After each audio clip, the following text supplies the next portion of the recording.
ರೈತ ದಂಗೆ ರೈತರು ಹೋರಾಟವನ್ನ ಮಾಡ್ತಾ ಇದ್ದಾರೆ. ಕಾರಣ ಅವರು ಬೆಳೆದಂತಹ ಬೆಲೆಗೆ ಒಂದಿಷ್ಟು ಹೆಚ್ಚಿನ ದರವನ್ನ ಕೊಡಿ ಅಂತ ಹೇಳಿ. ನಮ್ಗೆ ಆಗ್ತಾ ಇಲ್ಲ, ತುಂಬಾ ಕಷ್ಟ ಆಗ್ತಾ ಇದೆ ವಿಚಾರದಲ್ಲಿ ಅಂತೇಳಿ. ನೀವು ಪಡ್ಕೊಳ್ತಾ ಇರುವಂತಹ ಕಬ್ಬು ನಮ್ಮಿಂದ, ನೀವು ಅದನ್ನು ಕೇವಲ ಸಕ್ಕರೆಗೆ ಮಾತ್ರ ಬಳಕೆ ಮಾಡ್ಕೊಳ್ತಾ ಇಲ್ಲ, ಅದರಿಂದ ಬೇರೆ ಬೇರೆ ಪ್ರಾಡಕ್ಟ್ಗಳಿಗೂ ಕೂಡ ಲಾಭವನ್ನ ತಗೊಳ್ತಾ ಇದ್ದೀರಾ ಕಂಪನಿಗಳು, ಕಾರ್ಖಾನೆಗಳು. ಆದರೆ ನಮಗೆ ಮಾತ್ರ ಕೇವಲ ಸಕ್ಕರೆ ಲೆಕ್ಕದಲ್ಲಿ ಮಾತ್ರ ದುಡ್ಡನ್ನು ಕೊಡ್ತಾ ಇದ್ದೀರಾ ನೀವು. ಇದು ಯಾವ ನ್ಯಾಯ ಅಂತ ರೈತರು ಒಂದಿಷ್ಟು ಧ್ವನಿಯನ್ನ ಎತ್ತಿದ್ದಾರೆ. ನಾವೇನು ಜಾಸ್ತಿನೂ ಕೇಳ್ತಾ ಇಲ್ಲ, ನಮಗೆ ಕೇಳಿದಷ್ಟು ಕೊಡಿ ಸಾಕು ಅಂತ ಹೇಳಿದ್ದಾರೆ. ಕಬ್ಬು ಬೆಳೆಗಾರರ ಹೋರಾಟಕ್ಕೆ ಈಗ ಸರ್ಕಾರ ಎಚ್ಚೆತ್ತುಕೊಂಡಿದೆ. ಪರಿಹಾರದ ಕಸರತ್ತನ್ನ ಮಾಡ್ತಾ ಇದೆ ಈಗ ಸರ್ಕಾರ. ನಾಳೆ ಸಕ್ಕರೆ ಕಾರ್ಖಾನೆ ಮಾಲೀಕರ ಜೊತೆಗೆ ಮುಖ್ಯಮಂತ್ರಿಗಳು ಸಭೆಯನ್ನು ನಡೆಸುತ್ತಿದ್ದಾರೆ. ನಾಳೆ ಬೆಳಗ್ಗೆ 11 ಗಂಟೆಗೆ ವಿಧಾನಸೌಧದಲ್ಲಿ ಮುಖ್ಯಮಂತ್ರಿಗಳ ಸಭೆ ಇದೆ ಕಾರ್ಖಾನೆಗಳ ಮಾಲೀಕರ ಜೊತೆಗೆ. 1 ಗಂಟೆಗೆ ರೈತ ಮುಖಂಡರ ಜೊತೆಗೂ ಕೂಡ ಸಭೆ ಇದೆ. ನಾಳೆ ಪ್ರಧಾನಿ ಮೋದಿಗೂ ಕೂಡ ಪತ್ರವನ್ನ ಬರೆಯೋಕೆ ಸಿಎಂ ನಿರ್ಧಾರವನ್ನ ಮಾಡಿದ್ದಾರೆ.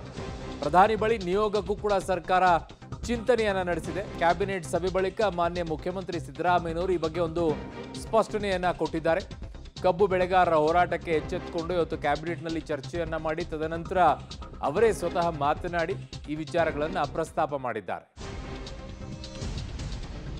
ನಾಳೆ 12ರಿಂದ 1 ಗಂಟೆವರೆಗೆ ಸಕ್ಕರೆ ಮಾಲೀಕರು, ಸಕ್ಕರೆ ಕಾರ್ಖಾನೆಗಳ ಮಾಲೀಕರು, 1 ಗಂಟೆಯಿಂದ ರೈತ ಮುಖಂಡರುಗಳು, ಹಾವೇರಿ, ಬೆಳಗಾವಿ, ಬಾಗಲಕೋಟೆ, ಬಿಜಾಪುರ ಎಲ್ಲ ಇಡೀ ರಾಜ್ಯದ ರೈತರ ಮುಖಂಡರುಗಳ ಸಭೆ ಕರೆದಿಲ್ಲ.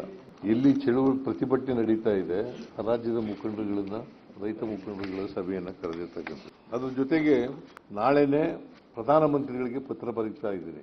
ನನಗೆ ಭೇಟಿ ಮಾಡಲಿಕ್ಕೆ ಅವಕಾಶ ಮಾಡಿಕೊಡ್ಬೇಕು ಅಂತೇಳಿ ಪತ್ರ ಬರೀತಾ ಇದ್ದೀನಿ. ಅವರು ತಕ್ಷಣ ಟೈಮ್ ಕೊಟ್ಟರೆ ನಾನು ಡೆಲ್ಲಿಗೆ ಹೋಗಿ ಪ್ರಧಾನಮಂತ್ರಿಗಳನ್ನ ಭೇಟಿ ಮಾಡಿ ಪ್ರಧಾನಮಂತ್ರಿಗಳಿಗೆ ರೈತರ ಸಮಸ್ಯೆಗಳ ಬಗ್ಗೆ ಚರ್ಚೆ ಮಾಡ್ತೀನಿ. ನಾಳೆ 12ರಿಂದ 1. ನಿನ್ನೆ ಅಷ್ಟೇ ಕಾನೂನು ಮಂತ್ರಿಗಳಾದಂಥ HK ಪಾಟೀಲ್ ಅವರು ಹೋದಂಥ ಸಂದರ್ಭದಲ್ಲಿ ನಾವು ಯಾರನ್ನೂ ಭೇಟಿ ಆಗೋದಿಲ್ಲ, ನಿಮ್ಮ ಪಾಡಿಗೆ ನೀವು ಡಿಸಿಷನ್ ತೆಗೆದುಕೊಂಡು ನಮಗೆ ನಿಮ್ಮ ನಿರ್ಧಾರವನ್ನು ತಿಳಿಸಿ ಅಂತ ರೈತ ಮುಖಂಡರಿಗಾಗಲೇ ಹೇಳಿದ್ದಾರೆ.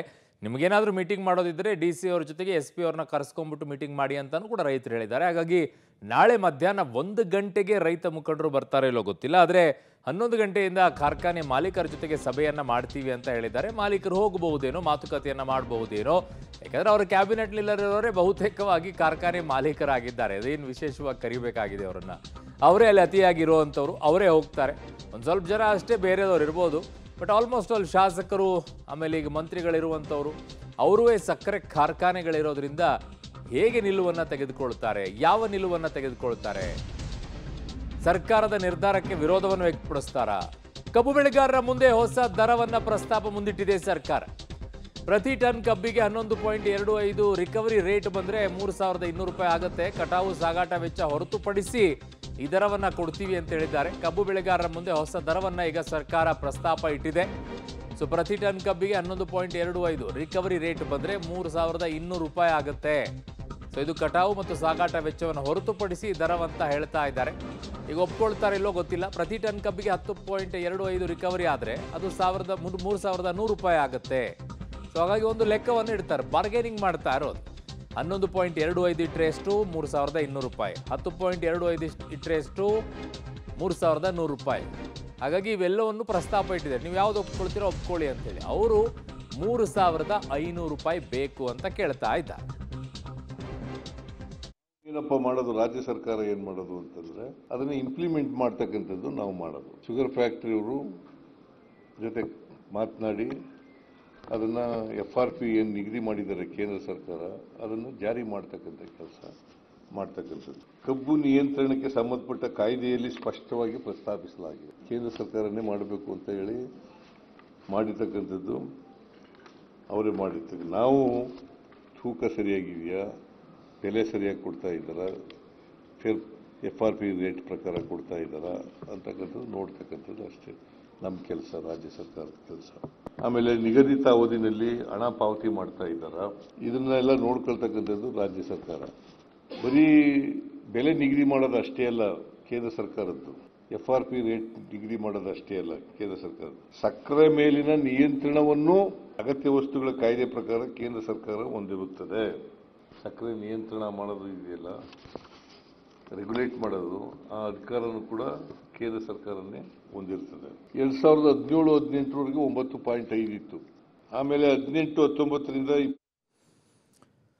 ನನ್ನ ಸಹೋದ್ಯೋಗಿ ಪೊಲಿಟಿಕಲ್ ಬ್ಯೂರೋ ಹೆಡ್ ಆಗಿರುವಂತಹ ರವೀಶ್ ನನ್ನ ಸಂಪರ್ಕಕ್ಕೆ ಸಿಗ್ತಾ ಇದ್ದಾರೆ. ರವೀಶ್, ಈ ವಿಚಾರದಲ್ಲಿ ಸರ್ಕಾರ ಒಂದು ವಾರ ತಡ ಆದರೂ ಕೂಡ ಚಿಂತೆ ಇಲ್ಲ, ಲೇಟ್ ಆಗಿ ಬಂದರೂ ಕೂಡ ಲೇಟೆಸ್ಟ್ ಆಗಿ ಅನ್ನೋ ರೀತಿಯಲ್ಲಿ ಒಂದು ಆಫರನ್ನು ಇಟ್ಟಿದ್ದಾರೆ. ಈ ಆಫರಿಗೆ ಈಗ ಸದ್ಯಕ್ಕೆ ಯಾವ ರೀತಿಯಾದಂತಹ ರಿಯಾಕ್ಷನ್ ಇದೆ ಅಂತ ಗೊತ್ತಾಗಿಲ್ಲ. ಬಟ್ ನಿನ್ನೆನೇ ಅದರ ಬಿಸಿ ತಟ್ಟಿದೆ ಅಂತ ಕಾಣಿಸುತ್ತೆ ಸರ್ಕಾರಕ್ಕೆ. ಕಾರಣ HK ಪಾಟೀಲ್ ಅವರಿಗೆ ಉತ್ತರವನ್ನು ಕೊಟ್ಟು ರೈತರು ಕಳಿಸಿದ್ರು. ಅದರ ಬಿಸಿ ಮುಟ್ಟಿದೆಯಾ ಸರ್ಕಾರಕ್ಕೆ? ಅರುಣ್, ಖಂಡಿತವಾಗಿ ಕೂಡ ಮುಖ್ಯಮಂತ್ರಿ ಸಿದ್ದರಾಮಯ್ಯ ಅವರು ಈಗಾಗಲೇ ಸುದ್ದಿಗೋಷ್ಠಿ ಆರಂಭದಲ್ಲೇ ಸ್ಪಷ್ಟವಾಗಿ ಹೇಳಿದ್ದಾರೆ, ರೈತರ ಪ್ರತಿಭಟನೆ ವಿಚಾರವನ್ನ ಸರ್ಕಾರ ಗಂಭೀರವಾಗಿ ತೆಗೆದುಕೊಂಡಿದೆ ಅಂತ. ಆ ಕಾರಣಗಳಿಗೋಸ್ಕರವಾಗಿಯೇ ಈ ಒಂದು ಕ್ಯಾಬಿನೆಟ್ನಲ್ಲೂ ಕೂಡ ಸುದೀರ್ಘವಾಗಿ ಚರ್ಚೆ ಆಯಿತು. ಚರ್ಚೆ ಆದ ಬಳಿಕ ಆಯಾ ಜಿಲ್ಲಾಧಿಕಾರಿಗಳ ಜೊತೆಯೂ ಕೂಡ ಚರ್ಚೆಯನ್ನ ಮಾಡಿದ್ದಾರೆ. ಅಂದ್ರೆ ಕೇಂದ್ರ ಸರ್ಕಾರ ಏನು FRPಯನ್ನ ನಿಗದಿ ಮಾಡಿದೆ ಅದನ್ನ ಹೊರತುಪಡಿಸಿ ಎಲ್ಲ ಒಂದ್ ಕಡೆ ಕಟಾವು ಮತ್ತೆ ಸಾಗಾಟ ವೆಚ್ಚವನ್ನ ಸೇರಿ ಆ ಒಂದು 10.25 ರಿಕವರಿ ರೇಟ್ಗೆ ಆ ಒಂದು 3,550 ರೂಪಾಯಿನ ನಿಗದಿ ಮಾಡಿದ್ರು. ಅಂದ್ರೆ 1 ಟನ್ ಕಬ್ಬನ್ನ ಅರದ್ರೆ 102 kg ಸಕ್ಕರೆ ಬಂದ್ರೆ ಆ ಒಂದು 3,550 ರೂಪಾಯಿನ ಕೊಡಬೇಕು ಅಂತ. ಅಂದ್ರೆ ಇದು ಟ್ರಾನ್ಸ್ಪೋರ್ಟ್ ಸಾಗಾಣಿಕೆ ಜೊತೆಗೆ ಆ ಒಂದು ಕಟಾವು ಮಾಡುವಂತ ವೆಚ್ಚವೂ ಕೂಡ ಒಳಗೊಂಡಿತ್ತು. ಆದ್ರೆ ಈಗ ರಾಜ್ಯ ಸರ್ಕಾರ ಒಂದು ಆಫರ್ ಅನ್ನ ರೈತರ ಮುಂದೆ ಇಟ್ಟಿದೆ. ಅಂದ್ರೆ ಈ ಒಂದು 11.25 ಅಂದ್ರೆ 1 ಟನ್ ಒಂದು ಕಬ್ಬಿಗೆ ಆ ಒಂದು 111 kg ಸಕ್ಕರೆ ಏನಾದ್ರೂ ಬಂದ್ರೆ, ಅದಕ್ಕಿಂತ ಜಾಸ್ತಿ ಬಂದ್ರೆ ಆ ಒಂದು ಟನ್ ಕಬ್ಬಿಗೆ 3,200 ರೂಪಾಯಿಯನ್ನ ಕೊಡ್ತೇವೆ ಅಂತ ಪ್ರಸ್ತಾಪವನ್ನು ಮಾಡಿದ್ದಾರೆ.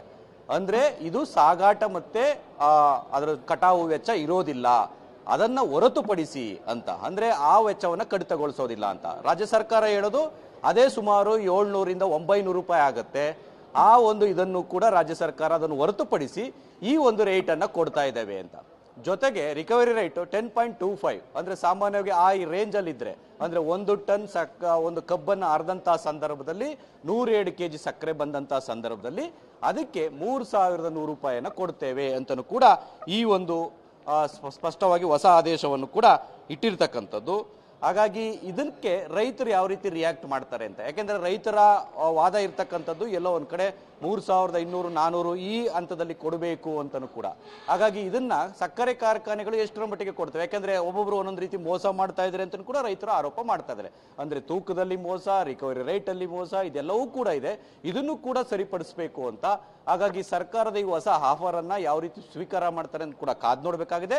ಜೊತೆಗೆ ನಾಳಿನ ಸಭೆಯಲ್ಲೂ ಕೂಡ ಸಕ್ಕರೆ ಕಾರ್ಖಾನೆಗಳ ಮಾಲೀಕರ ಜೊತೆ ಸಭೆಯ ಬಳಿಕ ರೈತರ ಜೊತೆಗೂ ಕೂಡ ಸಭೆ ಮಾಡ್ತಾರೆ.